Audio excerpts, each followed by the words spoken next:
one thing we know how to measure best is IQ. But what if doing well in school and in life depends on much more than your ability to learn quickly and easily?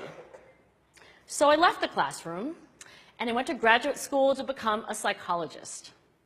I started studying kids and adults in all kinds of super challenging settings. And in every study, my question was, who is successful here and why? My research team and I went to West Point Military Academy.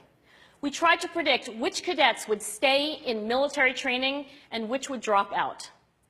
We went to the National Spelling Bee and tried to predict which children would advance farthest in competition.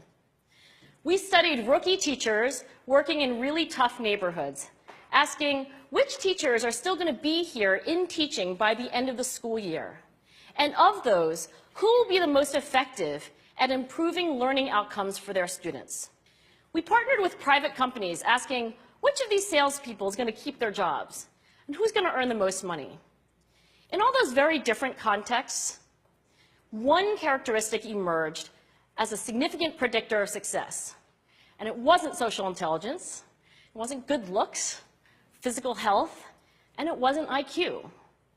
It was grit. Grit is passion and perseverance for very long-term goals.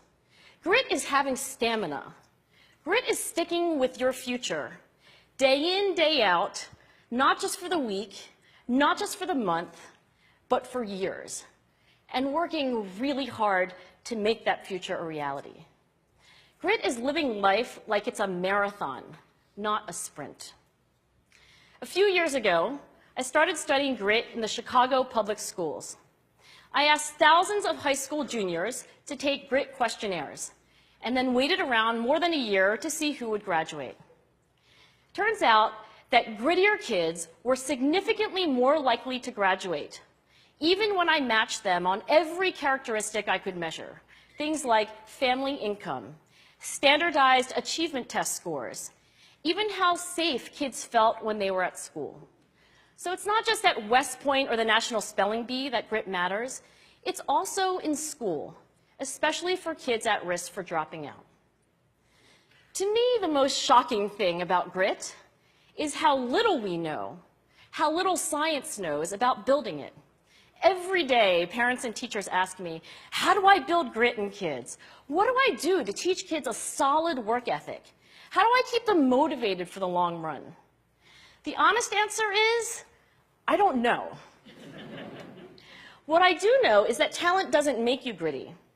Our data show very clearly that there are many talented individuals who simply do not follow through on their commitments. In fact, in our data, grit is usually unrelated or even inversely related to measures of talent. So far, the best idea I've heard about building grit in kids is something called growth mindset. This is an idea developed at Stanford University by Carol Dweck, and it is the belief that the ability to learn is not fixed, that it can change with your effort. Dr. Dweck has shown that when kids read and learn about the brain and how it changes and grows in response to challenge, they're much more likely to persevere when they fail because they don't believe that failure is a permanent condition. So growth mindset is a great idea for building grit, but we need more. And that's where I'm going to end my remarks, because that's where we are. That's the work that stands before us. We need to take our best ideas, our strongest intuitions, and we need to test them. We need to measure whether we've been successful, and we have to be willing to fail, to be wrong, to start over again with lessons learned. In other words, we need to be gritty about getting our kids grittier. Thank you.